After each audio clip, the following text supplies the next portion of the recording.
পরিদর্শনের কথা বলেন, আমরা কি দেখলেন একটু বলুন। আমরা প্রতিদিন আসছি বিভিন্ন জায়গায়, আমাদের কর্মকর্তাদের সাথে কথা বলছি, আইন শৃঙ্খলা রক্ষাকারী বাহিনীর সদস্য যারা আছেন তাদের সাথে কথা বলছি, আপনাদের সাথেও প্রতিদিন কথা বলছি, যাত্রীদের সাথে কথা বলছি, খোঁজখবর নেওয়ার চেষ্টা করছি, নিজের চোখে দেখার চেষ্টা করছি।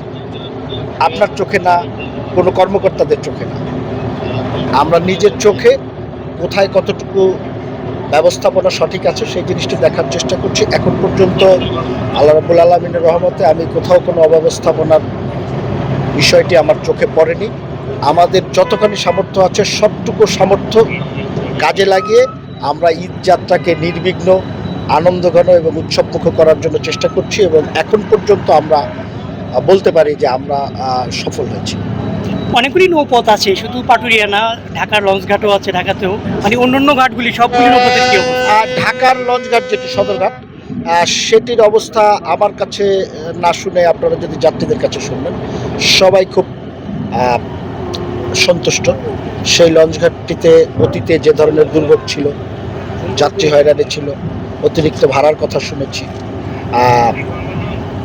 কুলিতে কিছু অযাচিত যাত্রীদের উপরে নির্যাতনের কথা আমরা শুনেছি, লঞ্চের সময় নিয়ে বিভিন্ন অনিয়মের কথা শুনেছি, অতিরিক্ত যাত্রী পরিবহন নিয়ে বিভিন্ন অনিয়মের কথা শুনেছি। আজকে যদি সদরঘাটে যান, কোনো কিছুর অস্তিত্ব আপনি খুঁজে পাবেন না।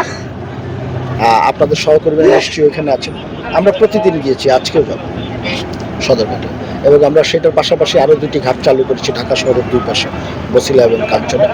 প্রত্যেকটি নদীঘাট, শুধু আপনার এখানে না, অন্য প্রান্তে যে ঘাটগুলো আছে, আপনি বরিশাল নদী বন্দর বলেন, হাতিয়ার বন্দরগুলো বলেন, পটুয়াখালীর বন্দরগুলো বলেন, ভোলার বন্দরগুলো বলেন, যেখান থেকে লঞ্চ অপারেট হচ্ছে।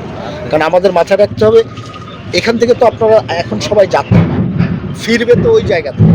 সুতরাং সবগুলো ঘাটকে আমরা সফল করার জন্য সর্বোচ্চ ব্যবস্থাপনা যেটি সেটি গ্রহণ করেছি এবং সবগুলো ঘাট আমাদের একেবারে সম্পূর্ণভাবে তৈরি আছে এবং সম্পূর্ণভাবে ফাংশন করছে। কোথাও কোনো সমস্যা এখন পর্যন্ত আমাদের কাছে নেই।